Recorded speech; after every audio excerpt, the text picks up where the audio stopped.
दोस्तों, team India Sri Lanka से 3 मैचों की T20 सीरीज सूर्य कुमार यादव की कप्तानी में जीतने के बाद और 3 ही मैचों की वनडे सीरीज रोहित शर्मा की कप्तानी में हारने के बाद टीम इंडिया अभी लंबे ब्रेक पर है। इसी बात को देखते हुए बीसीसीआई ने नेपाल क्रिकेट बोर्ड के साथ मिलकर दोनों टीमों के बीच 3 मैचों की नई T20 सीरीज के शेड्यूल को घोषित कर दिया है। तो इस T20 सीरीज को खेलने के लिए नेपाल की टीम भारत के दौरे पर आने वाली है। वहीं पर इस शेड्यूल के फाइनल होते ही बीसीसीआई ने टीम इंडिया के चीफ सेलेक्टर अजीत आगरकर के साथ मिलकर इस 3 मैचों की T20 सीरीज में नेपाल की टीम को चारों खाने चित्त करने के लिए अपनी 15 सदस्यों की नई युवाओं से भरी हुई भारतीय टीम को घोषित कर दिया है, जहां पर इस नए स्क्वाड से ओपनर बल्लेबाज यशस्वी जायसवाल और सूर्य कुमार यादव समेत 7 T20 स्पेशलिस्ट खिलाड़ियों को आराम देकर अब इनकी जगह पर IPL 2024 में बल्ले और गेंद से धमाल मचाने वाले तेज गेंदबाज मयंक यादव और विस्फोटक फिनिशर बल्लेबाज शशांक सिंह समेत 7 युवा खिलाड़ियों को पहली बार टीम इंडिया के स्क्वाड में शामिल कर हर किसी को चौंका दिया है। वहीं पर इसके अलावा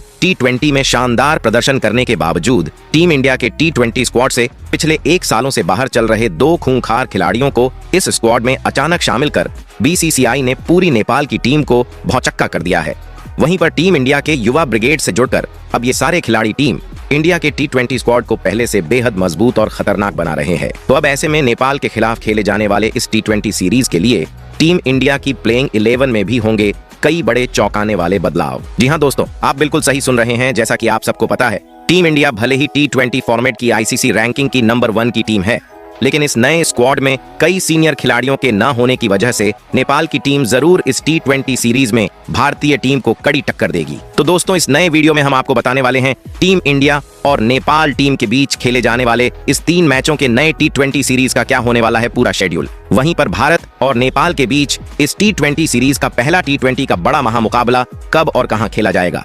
वहीं पर भारत और नेपाल के बीच आज तक खेले गए T20 मुकाबलों में क्या है जीत और हार के आंकड़े। तो आंकड़ों के इस गणित से दोनों में से कौन सी टीम इस T20 सीरीज में पड़ेगी ज्यादा भारी। वहीं पर इस नए T20 सीरीज का लाइव टेलीकास्ट टीवी पर और इस सीरीज की लाइव स्ट्रीमिंग मोबाइल पर आपको फ्री में कहां देखने मिलेगा। वहीं पर इसके अलावा बीसीसीआई और भारतीय टीम के हेड कोच गौतम गंभीर ने टीम इंडिया के चीफ सेलेक्टर अजीत आगरकर के साथ मिलकर इस T20 सीरीज में नेपाल की टीम को कुचलकर इस सीरीज पर अपना कब्जा जमाने के लिए कौन कौन से 15 सदस्यों की नई युवाओं से भरी हुई भारतीय स्क्वाड का किया है चयन, जिसे देख नेपाल टीम के अभी से छूटने लगे हैं पसीने। वहीं पर इस 20 सीरीज के लिए सूर्य कुमार यादव और हार्दिक पांड्या के ना होने की वजह से बीसीसीआई ने किन 2 नए खिलाड़ियों को टीम इंडिया का कप्तान और उपकप्तान बनाया है। वहीं पर इसके अलावा इस T20 सीरीज के लिए टीम इंडिया की कैसी दिखाई दे सकती है सबसे मजबूत और धाकड़ प्लेइंग 11। इसके अलावा इस T20 सीरीज से जुड़ी हुई कई जरूरी और बड़ी बातें जिसे जानना आपके लिए यह T20 सीरीज शुरू होने से पहले बन जाता है बेहद जरूरी। लेकिन उससे पहले दोस्तों, आप हमारे चैनल पर नए हो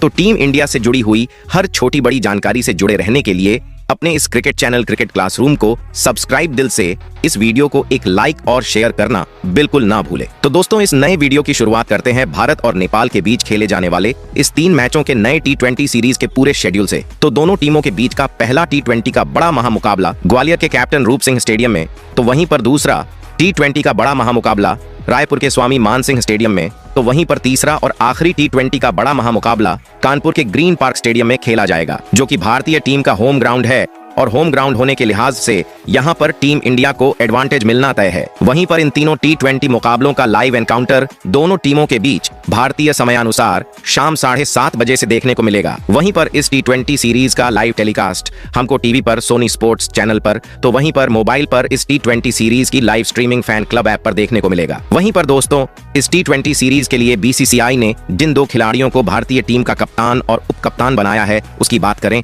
तो इस T20 सीरीज के लिए पहली बार संजू सैमसन के कंधों पर भारतीय टीम की कमान देते हुए कप्तानी की जिम्मेदारी दी गई है। तो वहीं पर भारतीय टीम की उप कप्तानी की जिम्मेदारी ओपनर बल्लेबाज ऋतुराज गायकवाड़ को दिया गया है। वैसे दोस्तों, आप कमेंट कर बताओ टीम इंडिया का T20 फॉर्मेट का सबसे बेहतरीन और शानदार कप्तान कौन है। वहीं पर दोस्तों, इस T20 सीरीज में नेपाल की टीम को रौंदने के लिए बीसीसीआई ने टीम इंडिया के चीफ सेलेक्टर अजीत आगरकर के साथ मिलकर जिन 15 सदस्यों की युवाओं से भरी हुई खतरनाक स्क्वाड का चयन किया है, उस दमदार स्क्वाड की बात करने से पहले आपको बताते हैं क्या है दोनों टीमों के बीच आज तक खेले गए T20 के मुकाबलों में जीत और हार के आंकड़े। तो इंडिया और नेपाल की टीम ने आज तक केवल एक ही T20 का मुकाबला आपस में खेला है, जिसमें टीम इंडिया ने ही अपना कब्जा जमाया था। तो ऐसे में नेपाल की टीम जरूर इस सीरीज में भारत के खिलाफ T20 में अपनी पहली जीत हासिल करने के मकसद से उतरेगी। बेशक team India on paper Nepal की टीम से भारी दिखाई देती है, लेकिन इस सीरीज में नेपाल की टीम को बिल्कुल भी हल्के में ना लेते हुए BCCI ने जिन 15 सदस्यों की टीम इंडिया के स्क्वाड का चयन किया है, उस स्क्वाड की बात करें तो सबसे पहले इस स्क्वाड में BCCI ने 3 घातक युवा ओपनर बल्लेबाजों को शामिल किया है।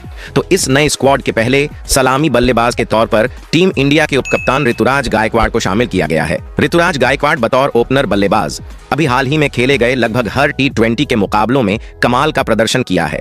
वहीं पर अगर ऋतुराज गायकवाड़ के T20 मुकाबलों में आंकड़ों पर नजर डालें तो ऋतुराज गायकवाड़ ने काफी कम T20 के मुकाबले खेलते हुए इस फॉर्मेट में लगभग 140 की लाजवाब स्ट्राइक रेट से 633 रन बनाते हुए 1 शतक तो 4 अर्धशतक बनाया है, जो कि किसी भी ओपनर बल्लेबाज के लिहाज से ये आंकड़े अच्छे माने जाएंगे। वहीं पर इस स्क्वाड में दूसरे ओपनर बल्लेबाज के तौर पर बाएं हाथ के अभिषेक शर्मा को शामिल किया गया है। हाल ही में अभिषेक शर्मा ने जिम्बाब्वे के खिलाफ खेले गए T20 सीरीज में डेब्यू करते हुए तेज तर्रार सैकड़ा जड़ते हुए खूब सुर्खियां बटोरते हुए हर किसी का ध्यान अपनी ओर खींचा था।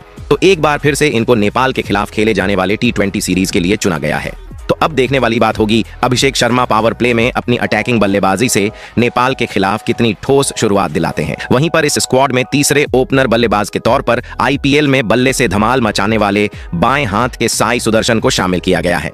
हर साल IPL में 500 से ज्यादा रन बनने वाले साई सुदर्शन ने टीम इंडिया के लिए साउथ अफ्रीका के खिलाफ वनडे सीरीज में अच्छा प्रदर्शन किया था, लेकिन अब तक एक भी T20 का मुकाबला ना खेलने वाले साई सुदर्शन बतौर ओपनर बल्लेबाज इस सीरीज में अपनी बल्लेबाजी की गहरी छाप छोड़ना चाहेंगे।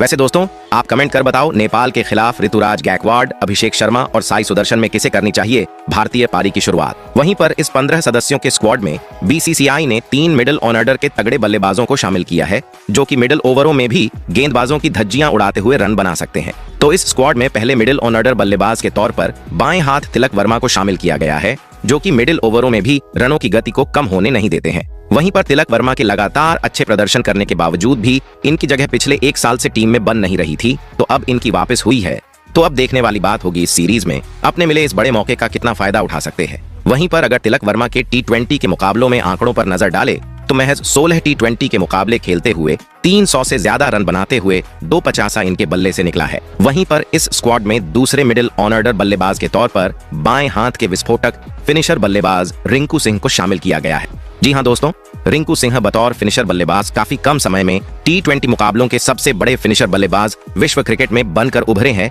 जो कि अपनी ताबड़तोड़ और तूफानी बल्लेबाजी के दम पर किसी भी मुकाबले का नतीजा पलक झपकते बदल देने का मादा रखते हैं। वहीं पर अब तक रिंकू सिंह ने काफी कम T20 के मुकाबले खेलते हुए तेज स्ट्राइक रेट से लगभग 450 रन बनाते हुए 250 जड़ा है। वहीं पर इस स्क्वाड में तीसरे और आखिरी मिडिल ऑर्डर बल्लेबाज के तौर पर IPL में बतौर फिनिशर बल्लेबाज बल्ले से धूम मचाने वाले शशांक सिंह को पहली बार भारतीय टीम के T20 स्क्वाड में शामिल किया गया है। जी हां दोस्तों, शशांक सिंह ने साल 2024 के IPL सीजन में अपनी ताबड़तोड़ बल्लेबाजी से किंग्स 11 पंजाब की टीम को अपने दम पर 3 से 4 मुकाबले में जीत दिलाकर अपनी बल्लेबाजी की गजब की छाप छोड़ी थी। वहीं पर 15 सदस्यों के इस स्क्वाड में BCCI ने 2 बेहतरीन युवा विकेटकीपर बल्लेबाजों को शामिल किया है। तो इस स्क्वाड के पहले विकेटकीपर बल्लेबाज के तौर पर इस सीरीज में टीम इंडिया के बने नए कप्तान संजू सैमसन को शामिल किया गया है। अभी हाल ही में खेले गए श्रीलंका के खिलाफ T20 सीरीज के लिए भी इनको चुना गया था, लेकिन संजू सैमसन बतौर विकेटकीपर बल्लेबाज पूरे तरीके से इस सीरीज में फ्लैप नजर आए थे। तो ऐसे में संजू सैमसन को अगर टीम इंडिया के T20 के स्क्वाड में बने रहना है तो नेपाल के खिलाफ खेला जाने वाला यह T20 सीरीज बेहद अहम होगा। वहीं पर अगर संजू सैमसन के T20 के मुकाबले में आंकड़ों पर नजर डालें तो संजू सैमसन ने इस फॉर्मेट में बेहद धीमी स्ट्राइक के रेट से लगभग 450 रन बनाए हैं, जिसमें उनके बल्ले से 250 निकला है। वहीं पर इस स्क्वाड में दूसरे विकेटकीपर बल्लेबाज के तौर पर जितेश शर्मा को शामिल किया गया है। जितेश शर्मा ने IPL में अपनी बल्लेबाजी की बेहतरीन छाप छोड़ी है। वहीं पर जितेश शर्मा की अगर T20 के मुकाबले में आंकड़ों पर नजर डालें तो जितेश शर्मा ने केवल 9 T20 के मुकाबले खेलते हुए 150 की तेज तर्रार स्ट्राइक रेट से रन बनाए हैं। वैसे दोस्तों, आप कमेंट कर बताओ टीम इंडिया का सबसे बेहतरीन विकेटकीपर बल्लेबाज कौन है। वहीं पर दोस्तों, 15 सदस्यों के इस स्क्वाड में BCCI ने 3 तगड़े और धांसू ऑलराउंडर खिलाड़ियों को शामिल किया है, जो कि अपनी घातक गेंदबाजी और तेज तर्रार बल्लेबाजी से T20 के मुकाबलों का नतीजा बदल देने की काबिलियत रखते हैं। तो तो इस स्क्वाड में पहले ऑलराउंडर खिलाड़ी के तौर पर बाएं हाथ के वेंकटेश अय्यर को शामिल किया गया है, जिनकी वापसी भारतीय टीम के T20 स्क्वाड में पूरे 2 सालों के बाद हो रही है।